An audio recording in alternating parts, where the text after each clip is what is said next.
Hey guys, Veronica, Andrew, and Nate here. We are Foodies Watching Movies, a podcast dedicated to awesome movies, great food, and that's about it. Check us out on the JIC network at www.journeyintocomics.com. Maybe throw some money over to our Patreon. So we can eat this week.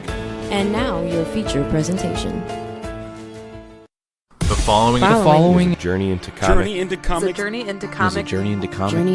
Journey into Comics Network. Production.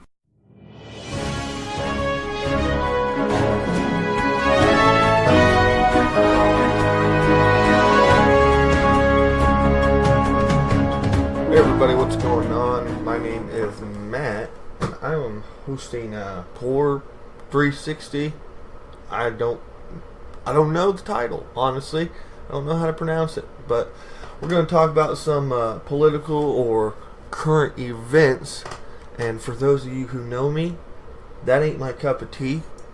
I don't really care about a lot of stuff, so what I got pulled up right now is Google News, and we're just going to go through the page and see what catches my eye, and then maybe we'll talk about that. And yeah, without any further ado, let's go ahead and get started. So, I'm on Google News top stories page. First one is whistleblower tells Congress of irregularities in White House security clearances. I don't really care. I don't see why that's a... Who cares? Like, I mean, I guess we could look into it more, like, what do they mean exactly? So it's from the New York Times article. A whistleblower working inside the White House has told the White House committee that senior Trump administration officials granted security clearance to at least 25 individuals whose applications had been denied by career employees, the committee's Democratic staff said Monday. Well, I mean, it's his administration. He can do whatever he wants, right?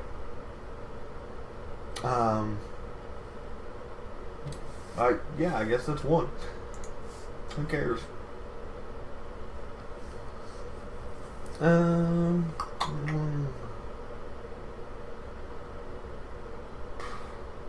That Cortez. What is she? Like the senator from New York? She rallies progressives against Democratic leaders, bid to shield incumbents from primary challengers. Alright, let's look on that one, because she says some funny stuff to me on the stuff I do here. Alright, this is Fox News Channel.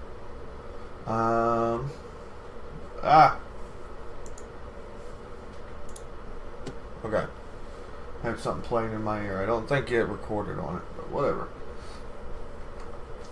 So, Alexandria Cortez and this have, in a matter of days, rallied the progressive base against the plan by House Democrats campaigned armed to isolate and discourage would-be challengers from running against incumbents in congressional primaries. Their cause has been promoted and cheered by allies on the left, exposing new tensions between the Democratic establishment and the outspoken liberal wing led by Cortez.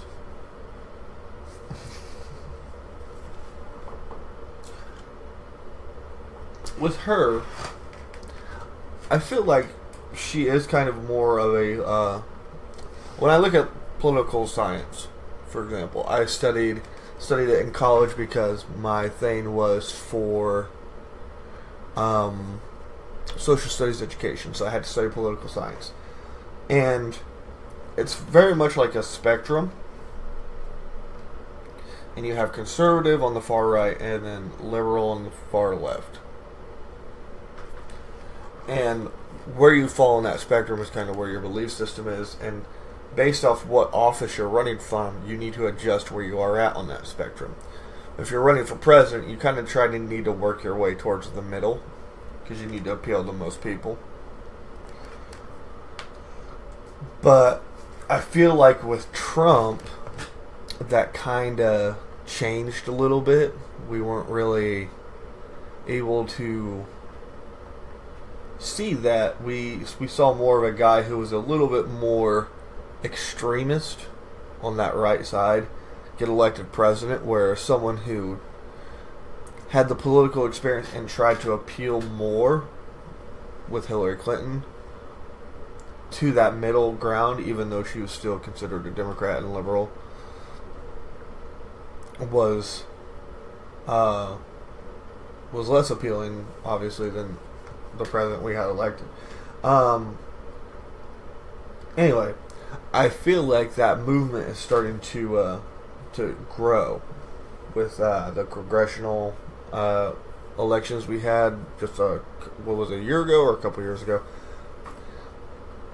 and she's kind of that figurehead for that. And I think that's going to be what a lot of our future politicians are going to be. They're going to be either extremist left, extremist right, and we're going to think they're all idiots, because that's what I think they all are, but whatever. Like I said, she says some funny stuff to me. What did she just try to pass? It was called like the Green New Deal.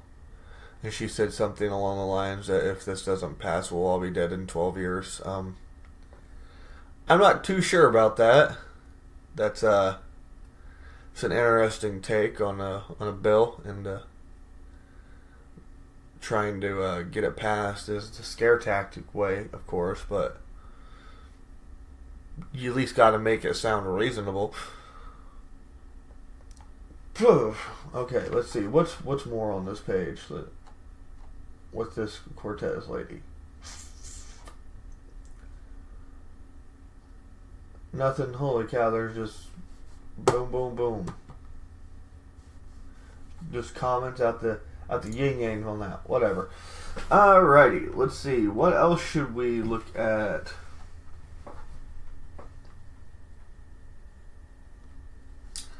Oh, the Boeing stuff. So Boeing has been, having all their planes grounded. That's a big deal because they, I guess keep crashing. I didn't know about that. So, hey, Jaxie, that's my doggy.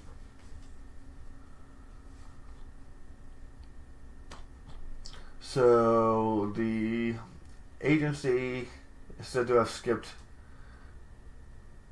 a 737 MAX meeting and snubbed to Boeing. I don't know what that means.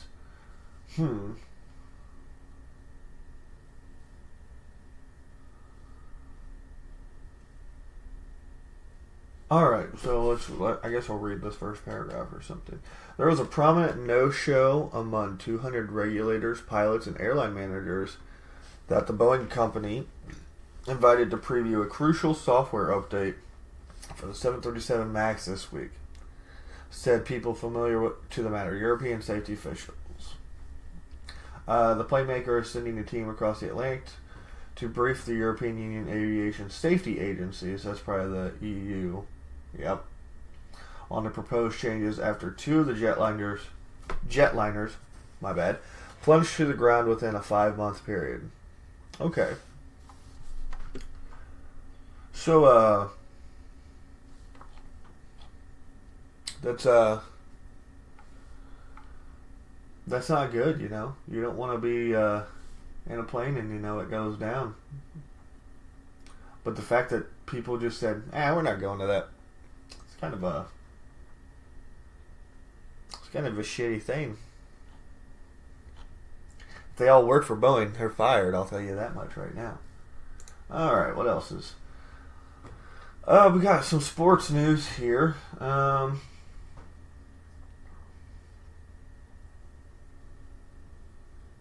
Holy cow. So, Final Four game, our Elite Eight game, Duke got eliminated last night by Michigan State. And, big player on Duke is Zion Williamson. Everybody assumes he's going to be number one pick, kind of like the next LeBron James, whatever. earlier in the season he got hurt because of a shoe that like blew out on him. Apparently someone bought it for $250,000. That's nuts. That's nuts. Alright. Or will be worth that much. I don't know. Well, so TMZ guy, of course, the auctioneer from TMZ, Ken Golden, said he sold some stuff for Kareem Abdul-Jabbar, who is the number one scorer in NBA history, to raise money for charity. And he thinks that Zion's broken shoe would be $250,000. Now, he hasn't even played in the NBA yet, mind you. So, this is a kid who's played in college basketball and has not even touched an NBA court. He could be a complete bust. That's pretty nuts. But I guess that's more of a topic that I feel more comfortable with, is the discussion of, do we pay our college athletes, or do they continue not to receive a salary for like sports? And this all got started with I believe it was Northwestern. Northwestern football, they were bringing up the topic of paying for student athletes to compete and everything, kind of like a salary for them to compete. And it was denied by the NCAA and everything, and it's been a topic of discussion kind of ever since. And I know with my personal belief, I think that these kids should be paid, because the amount of revenue that they generate for the NCAA, like for college sports, is unreal. So we'll take a look at like college football, for example. You have a guy who is the consensus best player in college football. He's going to go to the NFL. We'll take 2012 Andrew Luck. Everyone said he was going to be the consensus number one pick until Robert Griffin III kind of came out of nowhere, but luckily the Colts weren't stupid and took him. Anyway, should he have been paid for generating money in Stanford sports programs? Yes, I believe so. Whereas the counter argument to that would be, well, he's got a scholarship, he's getting to go to school for free, etc., etc., etc. But my thing with that is, yeah, he might be getting to go to school for free, but he's not really expected to do this stuff in school. So a lot of his classwork is being done outside of the classroom. He's pretty much being tutored the entire time, because he's expected to perform, practice, and prepare for, in college football, it's games on Saturday. So that's where I think that we need to see some improvement for these guys. They need to get some better quality of life for the NCAA players. I still think they should be paid, just because, like I said, the amount of revenue that these kids generate is unreal. I mentioned the Zion Williamson shoe is going to be, the guy estimates $250,000.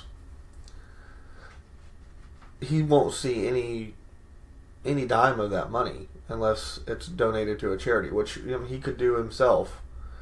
There's rules for kids who have shoe deals that they can't join the NCAA. So guys like LeVar Ball, who created his own brand and everything, and put his sons as the figures for that brand, his youngest son shouldn't be allowed to qualify for the NCAA now, and because he's made a salary off of his likeness. That's a bit ridiculous. They actually had to pull licensing off video games because the issue became so prominent about these kids' likenesses being used, them not seeing any money for it, and the NCAA making buku bucks off of it. The NCAA is $1 billion. I don't know if it's corporate or a franchise or what it is, but they make billions of dollars a year, and the athletes see absolutely none of it. Coaches make millions of dollars a year from athletic programs, and then we also have trainers and everything like that. Facilities are being built. I live in a Big Ten community, so I live here at around Purdue campus. They have very nice facilities. They are building constantly. That's several thousands of dollars from donors, as well as, just from the NCAA sports that they do. Football, basketball. The big one here is basketball. And just my personal opinion, I think the kids should at least get some bit of it. It doesn't have to be $1 million millions of dollars in contracts like people see in the NBA and in professional sports, but I think they should at least make a base salary of something comparable to an average salary of $30,000 or something. That's not average, it's kind of minimal, but you get my drift. These kids do hard work. They're also going to school at the same time, whether they're going to stay in school or they're going to go professional. I think they should at least get that payment for that time being. Okay. That's what I have to say about that one. My little rant is over. Let's see what else we got here. We got any cool video game news? Let's check it out.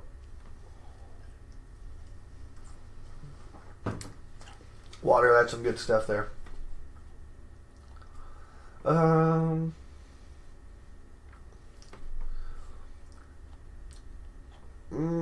Nothing yet on some cool video game news. I do like video games.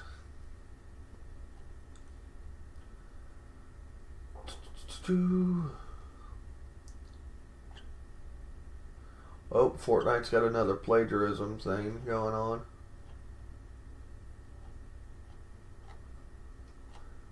That game has a lot of stuff that they have just lawsuits about, or some kind of plagiarism, or we need to look in there about some new creative ideas.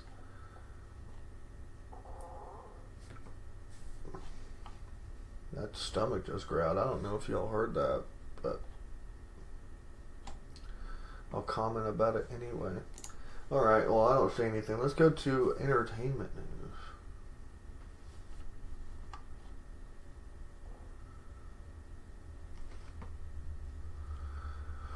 Oh, the big thing, I guess, last night is the Nipsey Hussle. I've never heard of him. Apparently, he was killed in South Los Angeles last night. He was 33.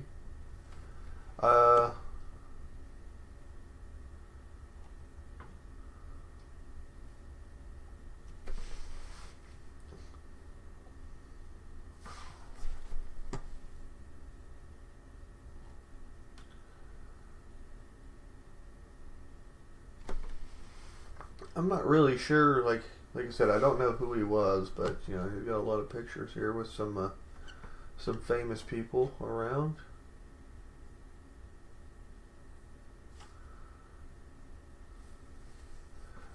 John Cena got a new girlfriend. Everybody likes John Cena.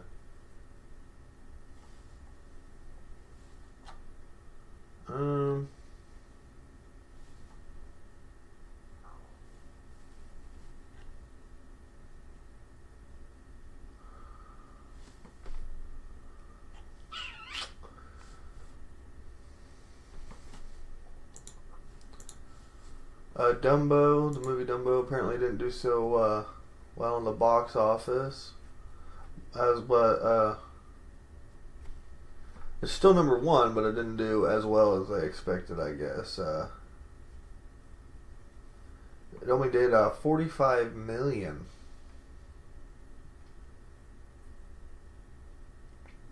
Oh,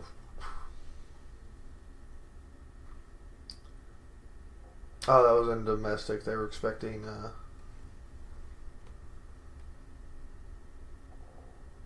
$50 million. Overseas, though, did better. It got $71 million. So in total, made $160 million. That's a Disney. You don't need to make all the money, all right? Like, it's a good film, apparently. So I've heard fairly good things about the review.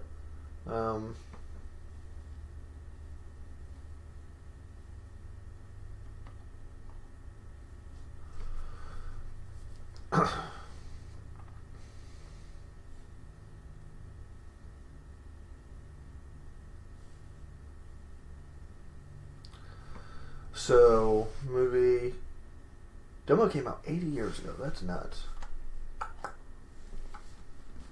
Blows my mind. Let's see, what else are we doing here in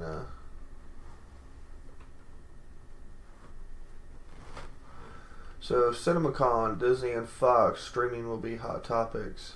Disney is supposed to be coming out with their own streaming service. I think that will be, I think it'll be good. I'm wondering if they'll bring back their Netflix original shows like The Punisher and Daredevil and stuff. I love The Punisher. So, one can only hope. But those will be some things and topics that they'll discuss. What else do we got here?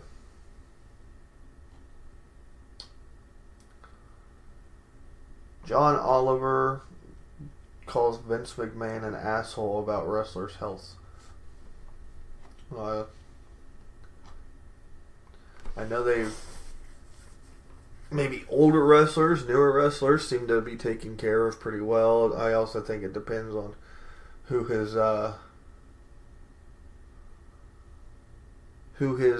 guys are that are doing it.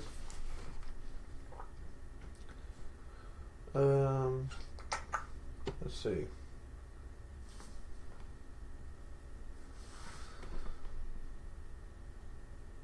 Mick Jagger got injured on tour. Crazy.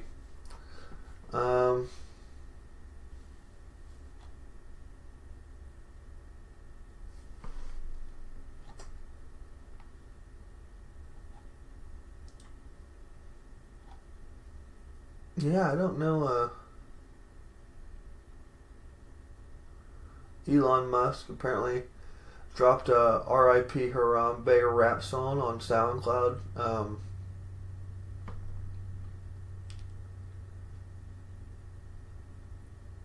Dang. Getting it, Elon Musk. Gonna try to save the world with some knowledge and also drop some mad bars. That's cool.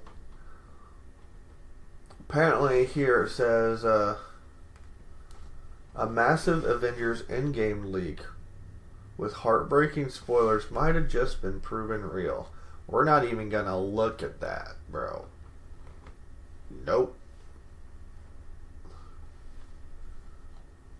That's something that we're just gonna stay out of there.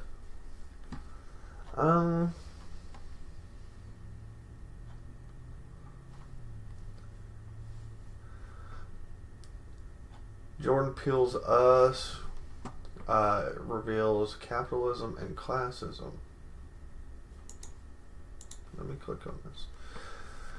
Oh. Is it gonna go? Waiting on the article to load. I heard very good things about this movie. And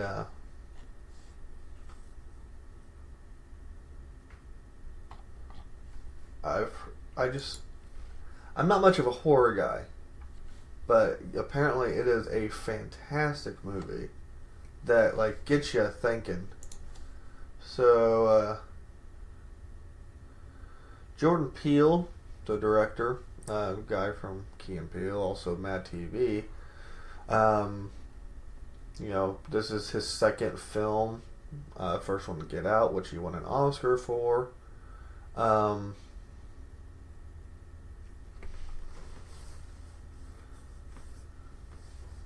His second movie, Us, apparently, a lot of people have been doing some really cool takes on what it's about.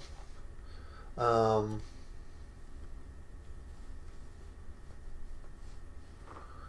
lot of people are saying it's about classism and capitalism, how binding it can be. I'm trying to avoid all the spoilers.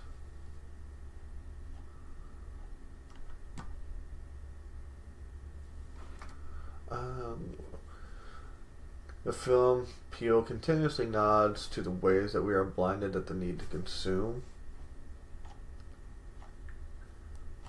I don't know. I gotta see this movie. Apparently it's fantastic. I need to see Get Out also. I haven't seen Get Out. I need to see a lot of movies. I need to see Into the Spider-Verse first before all of these. Because that's the movie that everybody's like, yeah, you gotta see it, bro. Go see it.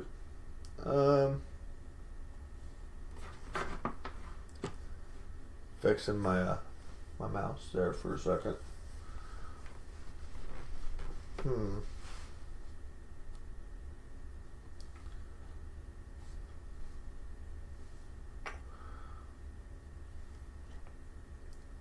Nothing really entertaining or anything that I know what to talk about, because like I said, I don't really pay attention to the news. I don't care. I have no control over it. So I don't really bother with it. I have my opinions on the hot topic issues, but again, they're just my opinions. I have not been forced to look at them in my life in particular, so I kind of just shrug them off.